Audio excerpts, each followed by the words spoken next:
All right, it is Wednesday, November 3rd. November, John. We're staring at the end of the year. We're halfway through the football season, but could be the end of the season for one particular team out in these parts. But, I was thinking maybe he was talking about the Houston Astros. we will get into As that if I in a would second. know. Then here's Riggo. All right, Todd, thank you. Listen, Coco and I got into another tete-a-tete this morning on the way to school. And it was a song that came on. I don't know what the song was. And I'm going, Coco, get that song off there. That's crop. I say, it's crop. It's crop. It's crop. And Coco's like, what? You know, she gets defensive right away. It's like, what? What do you mean? I said, it's crop. It's crop. It's crop, I say. It's crop. And she goes, well, what do you mean?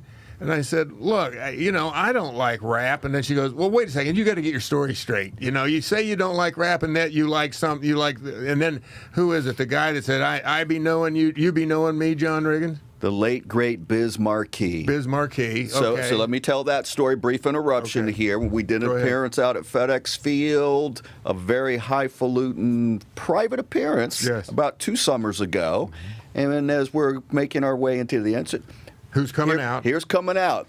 Nobody beats the Biz Markie. And I know who he is, former DJ. You recognize him. I recognized him.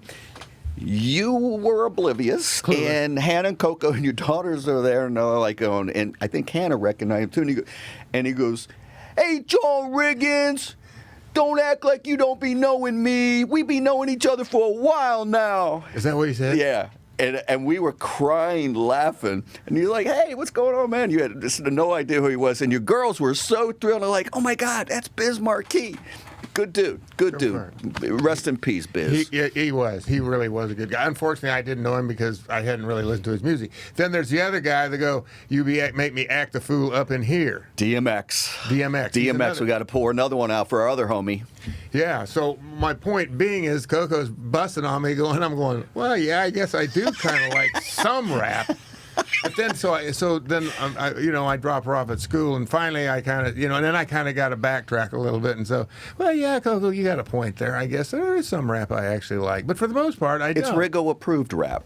That's it, Riggo-approved. Check with O'Connor Plumbing and make sure that it's Riggo-approved. So anyway, on the way on the way home, I started thinking to myself, and somehow Elvis came into my mind, right?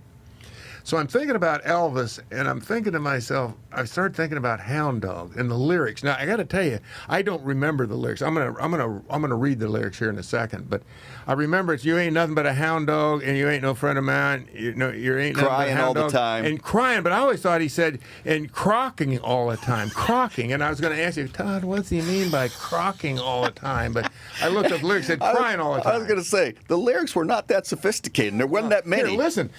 Well, that's the point here.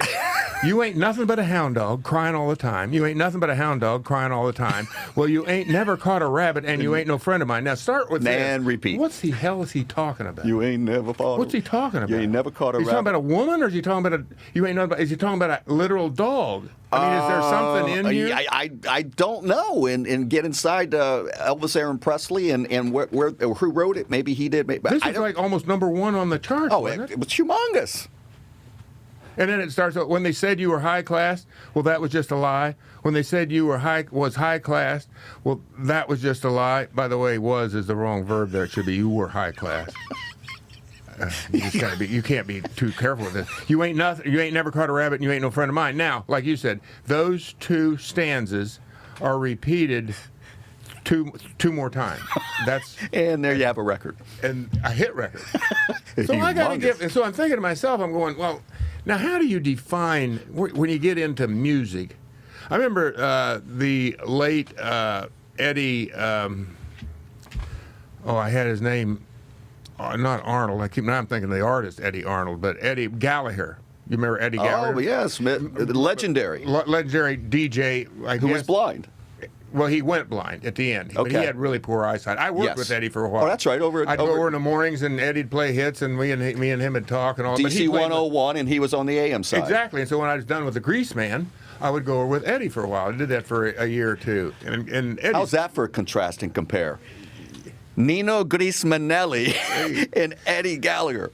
only a brain like mine could actually comprehend what I was going through. I had to be out there to deal with that. But Eddie was always talking about, he was such a Frank Sinatra fan. He said Frank Sinatra is just a musical genius. Well, I'm not going to argue with Eddie. I mean, this is what he did for a living. I don't know what he meant by it necessarily. But like I say, as you start parsing music and you look at it, and I'm thinking today, and I'm not trying to, I like a lot of the music today, but when I look at it and you start to compare what music really is all about, I mean, where do you draw the line? What's musical genius and what isn't? I mean, let's face it, when I think of Beethoven and Bach and those cats, I'm thinking, I think that's musical genius, if I'm not mistaken. When you're writing all all the instruments, the composition. Yeah, exactly. You're hearing something, and you're playing probably some or most of them too. A lot of the instruments, the great. Well, which one was it? Bach or Beethoven, who's deaf? How could that be? Well, he must have been able to hear. I don't know enough about it. He must have been able to hear. Vibrations, man, vibrations. They're all good vibrations. Maybe. Yeah, I guess so. But anyway, I was trying to sort that out because Frank, obviously he was a great musician, a great singer. But then even Frank, you'd go, Frank, I don't think you kind of made that final cut here. When you go to the Hall of Fame. But I guess you have to have like Rock and Roll Hall of Fame. Okay, that's what this is. And then the Classical Hall of Fame. I guess you'd have to have that. But of all of it, I don't know it, and honestly, I mean, I like classical music. It isn't something I want to listen to all the time, but certainly I appreciate it. It'd be relaxing. Yeah, I mean, my dad had two types of long hair. That, which he didn't really care for, and then the Beatles. He called them long hair. All that, yeah, long hair stuff. That's what So now I'm thinking, it's really how history repeats itself. And I tell you what. It's crap, Riggo. Don't give in. It's crap. I love my dad, but I swear to God, I always said, I don't ever want to be like him. I don't ever want to be like him. And now guess what? I am him. Pops. Yeah, so anyway. No, music today sucks. I'm throwing it out there. Well, and the other thing is because there are no musicians left. No, right? everything's done on the computer. There you go. That's what I was going to say. Period. Well, such as there's the AI that we have today, and then in the future, where is it? I mean, where this is going. It's funny. I saw a movie here. I was downstairs lifting weights. It was on Channel 20. Where they got, and it was like a Halloween because they had all week last week's Halloween stuff, and it was a movie about the future, it's uncanny when you watch this as a kid. Now I don't remember this movie ever seeing this movie, and I have something about humanoids. But it was a sci-fi, and basically this guy's going, he's all huffed and puffed because, he's being outsmarted because now you got these robots there, and they're going to be in control, and he's got this other woman with him, and he's trying to fight for, the two of them to be free and be human beings again, and then, then you got this guy who actually literally had like this big egg head and this little chin. I mean, he looked like there was a cartoon. In fact, I bet the Mark Zuckerberg? Huh? Now, if he had a little bit more hair, it could be him. But anyway, he's the doctor that basically he resurrected himself by by his own genius. And somewhere along, and there's this one scene, Todd, that it lasted for 30 minutes where it's three robots, the girl, the guy, and the doctor.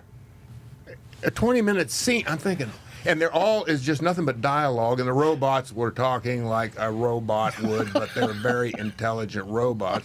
The doctor expressed, he had a little bit of expression to him, and the other guy, he's just all eat up because he's getting angry about what's going to happen and the way the world is now going to be shifted. And all of a sudden they start talking about it, and the guy goes, well, actually, you're a robot. The doctor tells him he's a robot. He says, what? What do you mean I'm a robot? And he goes, well, you died. And then if they get to the body within 3 or 4 hours, then we can reconfigure you. And so you are a robot. And they go, yeah, no, I'm not a robot. I'm not a robot. And so one of the robots takes a knife, stabs him in the chest, and there's a little green spot. They pull a knife out, and he's like... That didn't even hurt. Well, the point, he didn't feel a thing. And then it turns out she's a robot, too. Oh. It was like, you couldn't. But the point being of artificial intelligence, which goes back to the music that you're talking about. But where's it going to stop? Virtual reality, man. My point is, there's all kinds of robots now taking the jobs of people in factories. Sure. I mean, where does it? And the population. I know in China the population has peaked crescendo, yes. and it's coming down a little bit. But there's also, in other words, where did I read this? By the year 2050, that we're gonna, and I think that the world itself can support. I think around 10 billion people based on consumption today of goods and resources. But it seems to me that there's a collision course coming, almost as if a meteor was headed towards Earth, because we have planned obsolescence here in the U.S. Probably have for quite a few years. That we just take and throw it out, get a new one. Oh yeah, just throw that in there and take it on a barge, dump it in the ocean. Eventually, I don't know. There's got to be, the dumps are all going to be full, and you would think. So I mean, where does it ultimately?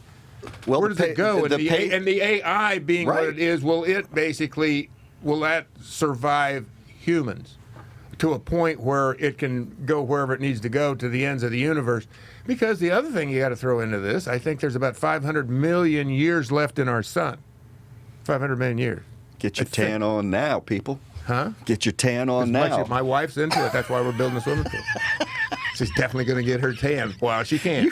You've had some deep thoughts. You really in this. Well, but I haven't been able to flesh them all out. That's why I need to go to Kansas and drive out there without turning on the radio for 24 hours and just think it through, And Todd. you come back and you have like 4 shows we can do in the can. Well, when I come back, Todd, my head will be like I'll look like that doctor in that movie I was talking about. The chin will be pronounced. It'll be coming out here. What was the name of that movie? It was a movie, but it was a cartoon. Had you heard of it before? What's that? The movie I watched? Yeah. I got 2 of them in mind right now. One of them is actually is an animated movie, and it came out about 10 years ago, and I forget.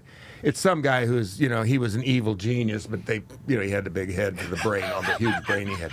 The other movie said something to do with humanoids, and I think it came out in like 1960. Wow. And it was, the set, it was like a precursor to, what do you call it, Lost in Space. Yeah, I was going to say My Favorite Martian, Lost in Space, and that stuff Lost in Space, in. clearly, with all the creatures they used to come up with, like the Klingons and whatever else you Well, had. the reality Spock. is what we experienced in the last 40 years, 50 years for sure. And it's going faster.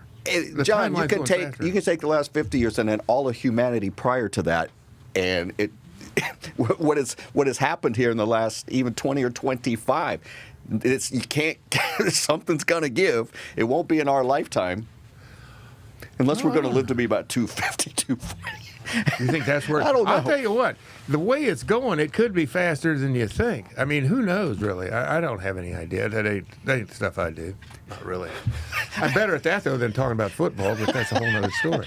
Well, I got to be honest. Big thoughts, that's what I got to be honest. I don't get paid for it. And we want the fans to weigh in on this because it seems like all the feedback we're getting, they want us to talk less about That's why I started with a little tater dude. That's always a popular thing on the John Riggins show. So how did that? Coco how did that end? Was there a winner? Was there a loser? Did she have you crying for Uncle? Well, you got to remember this now. 2 nights before that, on Saturday night, Coco really wanted to watch this scary movie, which is called The Strangers. Have you seen it? No. It's got Liv Tyler, Steve Tyler's daughter. Yep. Good actress, and it's where they go to a wedding. They're at a wedding reception, and this guy, her boyfriend, proposes to her, but she's not ready. And he had this spectacular weekend night planned, and they get back to the house, and he's got rose petals strewn all over in the bathtub and out on the coffee table and on the floor. So for the one time in his life he's going to do this, he wants to impress her. Exactly. But they've already, before they get there, she's like, ain't feeling it. Just ain't feeling it. And so there's like a hush. They're all like, and so they go into the house. Well, unknowns to them then, and they're in there, and finally she needs cigarettes, so he decides, but before he goes to the cigarettes, there's a knock on the door, and they're like, it's 4 o'clock in the morning. You see the clock. It's 4 o'clock in the morning. And probably by then it was even a little bit later. And the porch light doesn't work, so they can't see who it is. But some woman standing there saying, hey, have you seen Mary Beth or something like that? I don't forget the name. And they're going, no, you got the wrong house. Doesn't live here. And then the woman standing there goes, are you sure? I'm going, if I tell somebody ain't there and they go, are you sure? I'm thinking about, Nah, I'm not sure about that, but this I am sure of. Boom to the moon, as Jackie Gleason would say. Make sure it was a guy, though. I wouldn't just say a woman. But anyway, so then she leaves. So all of a sudden, they're kind of like, well, that was kind of weird. And then all of a sudden they realize she needs cigarettes. So he says, well, I'll go. I'm thinking, but because there's been this little bit of kind of ain't going with the proposal and all that, I'm guessing. But I'm thinking at the same time, you're in a place you've never been to. If I'm her, I'm going, I'm going to ride along, right? But she doesn't. So now all of a sudden, weird stuff starts happening. And I'm not going to go through the whole movie. But anyway, there's 3 people there, 1 man, 2 women at the end of it. And they're thugs, and they're looking for trouble, and they cause trouble. It's all mayhem, supposedly based on a true story, very loosely based on it, and maybe a couple stories. But the point was what I told Coco, that I'm going, I don't know, Coco. It's like, and Coco once again, it's like, what do you mean? I mean, she doesn't quite do it. She isn't quite that intense. But it's like, you can tell she's disappointed that you're not approving of this movie. That you're not going, wow, that was a great movie. I'm just thinking to myself this whole time, I'm going, it's one of those movies where once again you go, none of this makes sense. But it's like, there's a commercial out in there right now that it was a while back, within the last year, where they go, well, if it's a scary movie, they're going to make bad decisions. Right. Isn't that what it's right? That's all a scary movie is. Right. It's people making one bad decision. It's the great Geico commercial, and the girl's going, why don't we just jump in the running car? And the guy goes, no, that's stupid. and the murderer in the garage, he's even disappointed how dumb they are. There you go. So I knew there was a commercial out that basically is doing the same thing. Okay, but you had introduced Coco, I know in the last couple of years, that she's gotten into the 50s and the 60s shows and the westerns and the stuff that you were growing up on. And you go back, and I still love watching it, but how cheesy and hokey, and the acting and the punching and all of that, right? Todd, that literally was part of the conversation this morning, because I told Coco, I said, well, yeah, Coco, because it's like that movie we talked about. After a while, what you said, that I started, because the next day I said, I thought about it, and I realized Liv Tyler did a hell of an acting job. And I'm serious about that when I say, to be in that kind of perpetual fear, the energy that it would take to do that, you have to have a real appreciation for something like that. And I mean, the movie itself, and up here, kind of like, but when you actually saw the effort that was put into that and the acting that went into it, I thought that's pretty good. So that was just like what we're talking about as we go to school today. And I said, and I brought it up. I said, well, it's kind of like Paladin. Remember? I mean, it's the same thing here. When I was a kid and I used to watch this stuff, I'd be like, oh wow. And then we watch Paladin. He's fighting off a ninja, and the ninja's got a sword, and Paladin is like, well, this guy had to flunk ninja school. He says, well, I'm not a card-carrying ninja, but I was. Paladin flick him in the air, and the guy crumbles? Exactly. He did, basically, because the guy would go like this, Paladin would jump up in the air, and he'd swipe underneath his feet. Then he'd whack at him up here, and Paladin would die. It was like, I don't know what ninja school you applied to, but I don't think that. I think they trained a little better than you. But then I remember when I'd watch that and I'd go, "Wow, Paladin." He said, and then and Coco and I both agreed on it. Well, Paladin must have went to some kind of ninja school too, because he knew every move how to avoid it. So. Well, and as far as truth and beauty and reality versus a virtual reality, I'm going to do a quick recap of the month of October for the Washington football team. Oh, let's do that. This was one of the. This one will go down in infamy. So when we first started off early in the month of October, I don't know, you had a DEA and FBI raid of. That has actually become obscure. What's the big deal? It's just the DEA. FBI. Yeah, these crazy rascals. Crazy rascals. And that's kind of been buried, and nobody's heard back, and the guys aren't there, and there's. Does anybody care? Seriously, it's like, well, that's kind of like, drugs, DEA. That would be a major scandal. If not for, which is, as I do this summary here, it's staggering. So then you got some John Gruden emails that get leaked. This happens after the DEA. Yes, after the DEA. It was Bruce Allen. About a week after, too, wasn't it? Yeah, and Bruce Allen. Now, that takes the shine away off of the DEA and the FBI raid. Oh, Bruce Allen, and they're going back, and oh, my gosh, this is outrageous. And that becomes national news, in which case, John Gruden, $100 million contract, and he loses his job, and he did get a buyout. They did just work out a buyout for. So he's not suing anybody? Yeah, they just completed the buyout. So within the last 48 hours? 48-72 in that time frame. I was going to say there was rumors going around that John Gruden may sue the NFL and Roger Goodell personally. Yes, what I read. Yeah, he was not going to go away quietly. And so now you've got the hullabaloo of what else is in those emails and how did those emails get leaked out versus the 40 people that are represented by Deborah Katz and Lisa Banks. They demand, and whoa, we need to see all of this. So now let's have a Sean Taylor jersey retirement that we just sprung on everybody around the 17th of October.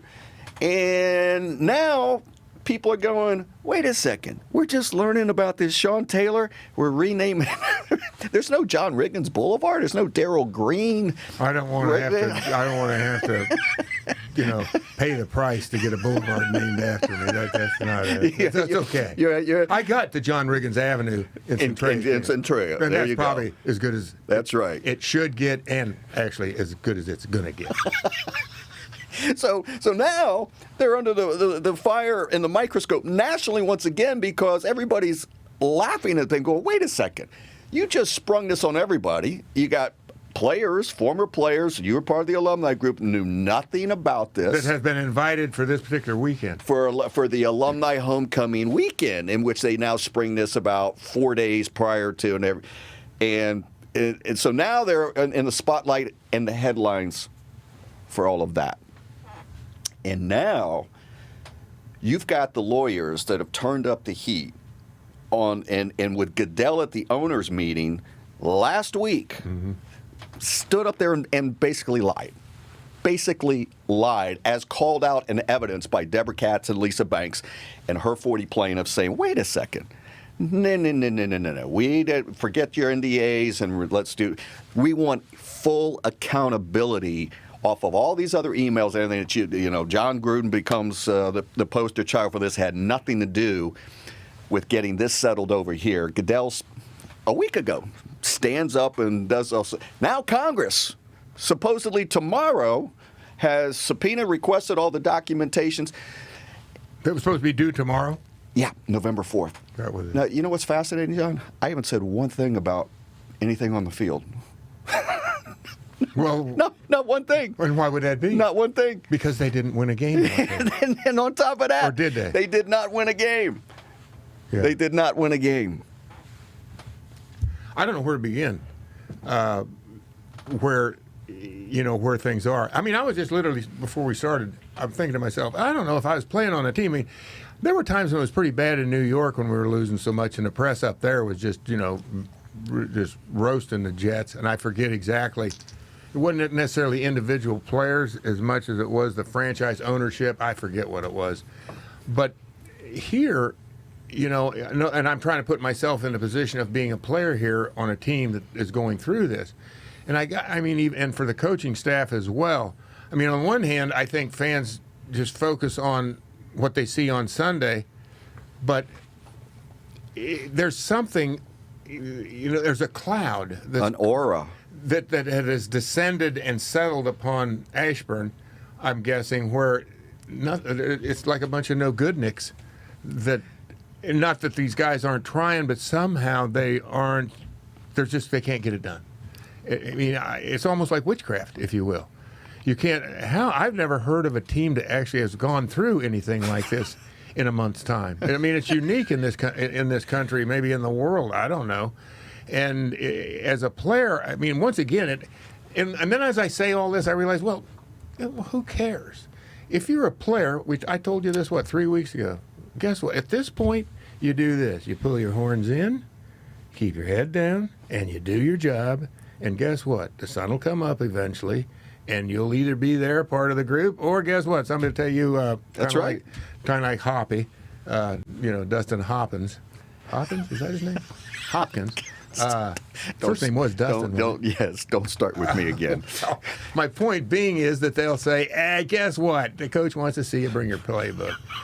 But we did I guess everybody, I tell you what, the fans would really, really like to see, I have to believe this, is that somebody tells the ownership that Roger Goodell would like to see you bring your playbook.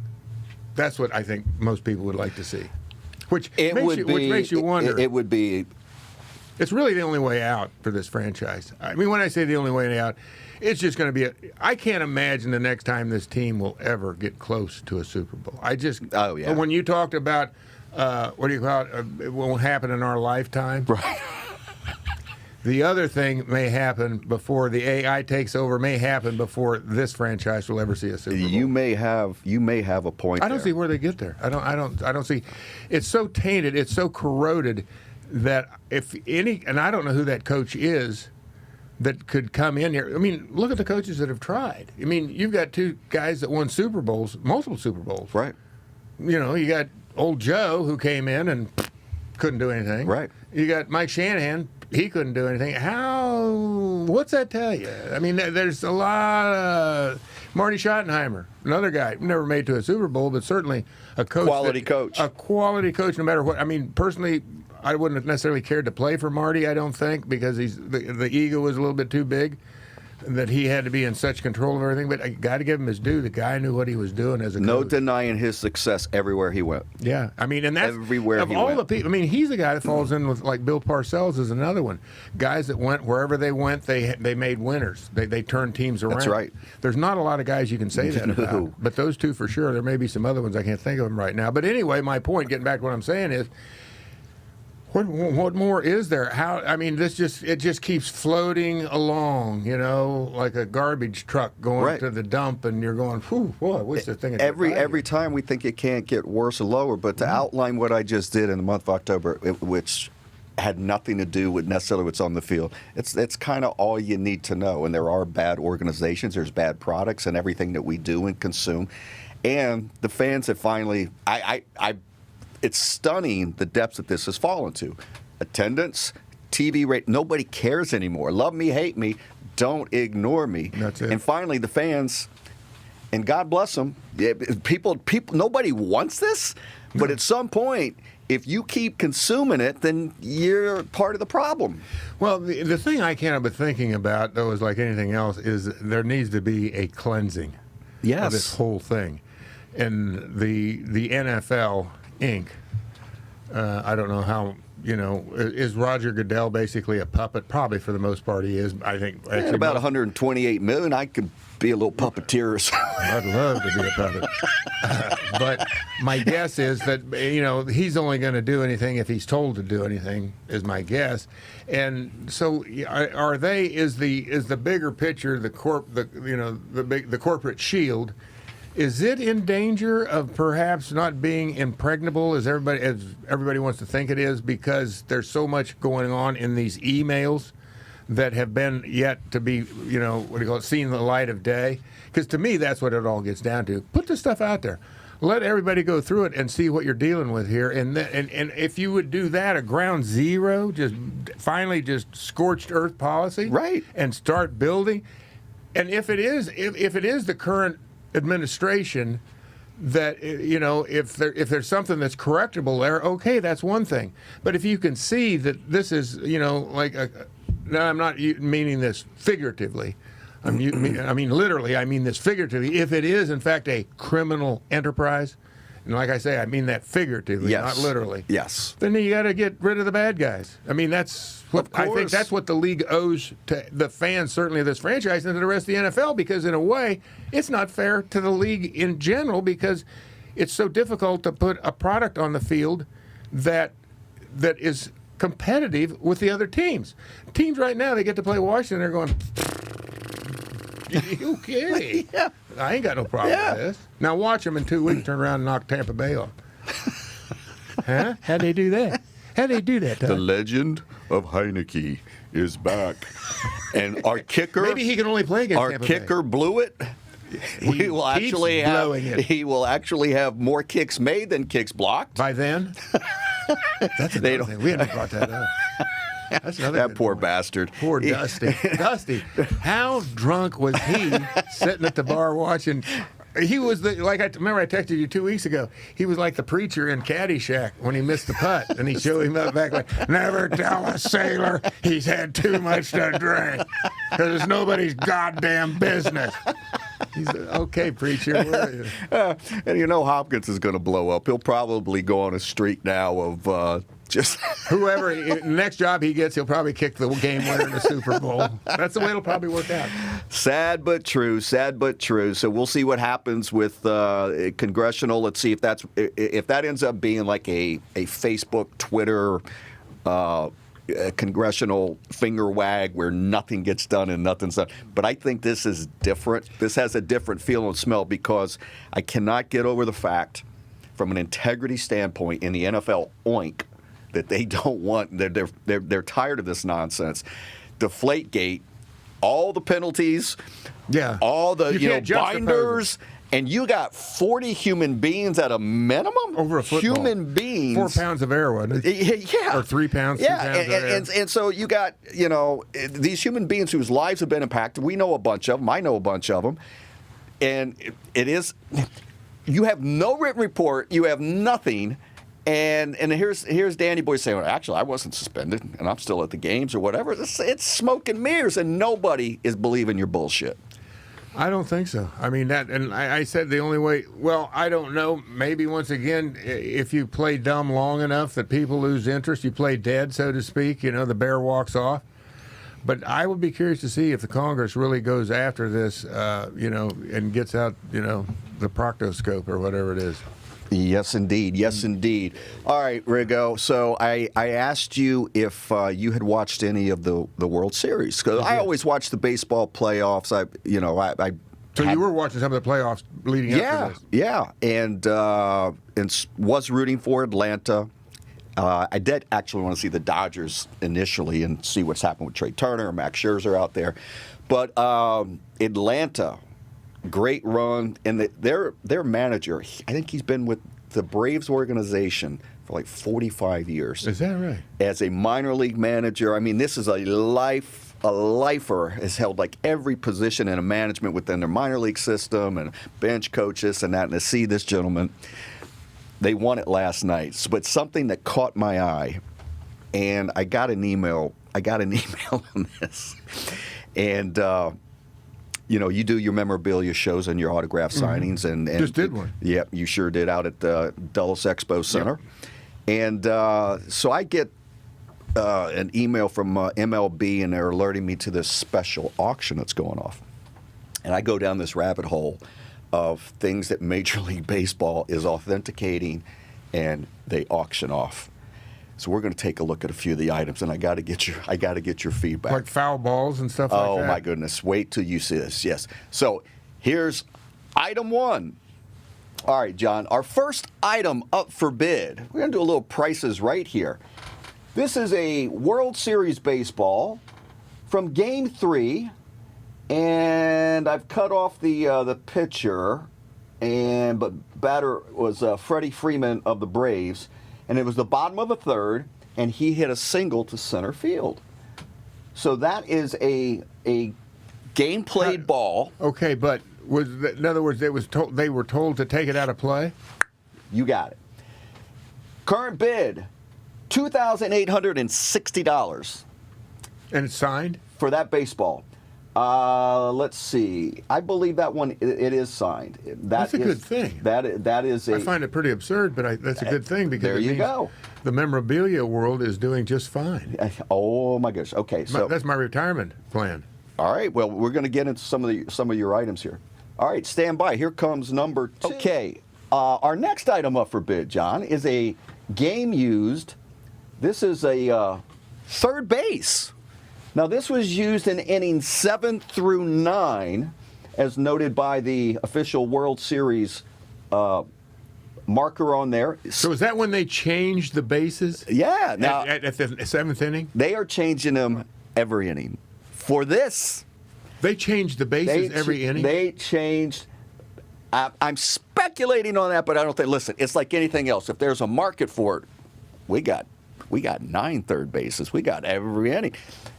That current bid is $5,030. So if you want third base, for one game. I forget which game that is. Might have even been last night. Who knows? I'm trying to think that I'm starting to think this, Todd, that artificial intelligence should get here sooner rather than later because we have no intelligence. We've lost ours. Now here's $5,000 for a base? Yeah. Okay. John, that is a jar of World Series game used dirt for $49.99, not including shipping and your taxes. So you can get field dirt. $50. $50. Now that's game one dirt. How much is in that? Does it say how big a container that is? Let's see. Because I'd like to do the math and just see how much they're getting a cubic yard. Because I'll go back over to Tri-State Stone and tell them, hey, listen, you're going to have to hike the prices of your field dirt up a little bit. And I'll come over and say, yeah, I saw it. It came out of Atlanta. That's World Series dirt. Game one World Series dirt. $50, and it can be yours if the credit card goes through. How many of those do you think they got on hand? Does it tell you how many they got? Yeah, because there's a limited number, right? Supposedly, it's a supply and demand type of thing. If there's a demand, we got the supply. We got your game used dirt. We got your game used dirt. As the demand keeps coming in, right, the supply keeps up with it. So I spent way too much time going down this goddamn rabbit hole here. I will tell you though, not a great investment. I went back in time, and you can get World Series dirt from the previous 4 or 5 World Series. It is not appreciated. They're still $49.99. The price hadn't changed. Has not changed. Well, it's holding steady. At least it hasn't. Inflation hadn't caught up with it. That's a good thing. So, but when that last game was played at RFK, didn't the fans come out and then start tearing up chunks of turf and goal 100% correct. Some people took the chairs. They unscrewed the chairs, and I know we had a bunch of fans that reached out in the last week, and I forget what posting we had on social media that featured it was your page, and people were lamenting that final game and saying, I still have a chunk of turf from RFK. We had a number of those. That's around the country. Whenever, I'm sure the world probably the same thing at soccer fields. Whenever they demolish a stadium or whatever it is, there's people look at it. That's memorabilia. Let's take. No question. They did some of those. I guess I can see that. I mean, doesn't really necessarily work for me. I mean, what do you do with a chunk of dirt? Hey, I don't know. When you're sitting around having a few beers, hey. Now, I want this to get the Riggo creative juices going here and start thinking about something because I already said I've got a bunch of shoes down there, old football shoes. Yeah, and how many times, this is the running joke, where we're sitting there going in, we'll be out at some place and guys go, I got your helmet, right? Well, I've already had that happen. A number of times. A couple of times. And once I only had one helmet. Okay. And you try to break it. And I thought I had it, but I guess I don't have it. No, you used to, like 20 years ago, you used to like go, no, you don't. You get it to now you kind of go along and kind of like going, oh, yeah, right. Yeah, somebody told me, was it Joe Klecko, I guess? It was yes. A jet helmet or something. Yes. That he traded with my jet helmet. And I think I did start. No, I don't know. I don't remember that. Because the time I never met Joe. I finally did about 3 or 4 years ago. You say, give me back my goddamn helmet. Joe, you stole my helmet, Joe. I didn't get nothing. How about the one dude that said he had your jock? Remember that? I'm like, I don't even know how we got that. No, because I wore a different jock than everybody else. It had a really wide, girdle. I was like Kid Shalene. Remember? You in front of the mirror? They had that corset, they had to draw it in. Otherwise, you had all.